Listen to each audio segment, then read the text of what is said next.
તો વલસાડના વાપીમાં ગણેશ મહોત્સવની ઉજવણી કરવામાં આવી રહી છે। ગલી મહોલ્લા અને સોસાયટીમાં ઠેર ઠેર પંડાલો લગાવાયા છે।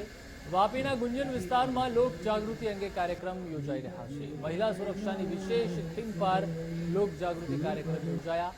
મોટી સંખ્યામાં સ્થાનિક મહિલાઓ કાર્યક્રમમાં જોડાઈ।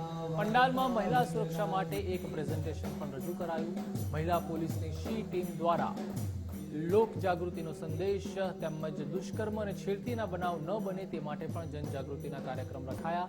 ગણેશ મહોત્સવ દરમિયાન સેવાકીય કાર્યો થકી સંદેશ આપવામાં આવ્યો। મહિલા સુરક્ષા અંગે લોક જાગૃતિ કેળવાય તે માટે પણ આ કાર્યક્રમ હતો।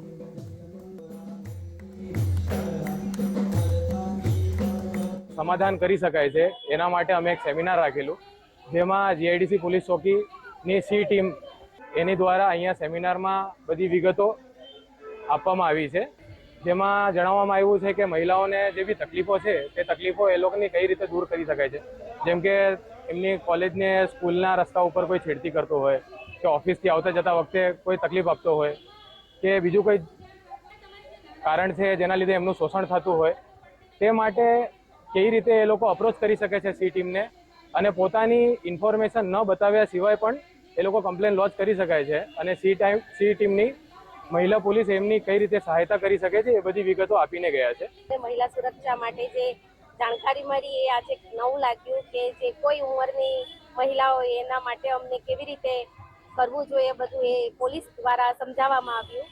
અને હા, સુરક્ષા હેલ્પલાઇન કહેવામાં આવ્યા, નંબરો બતાવવામાં આવ્યા। 3 વર્ષની છોકરીમાં જે ઉમરગામમાં બન્યું, કલકત્તામાં બન્યું એ વિશે જાણકારી આપી અને અમને સમજાવવામાં આવ્યું કે તમારે કેવી રીતે રહેવું જોઈએ।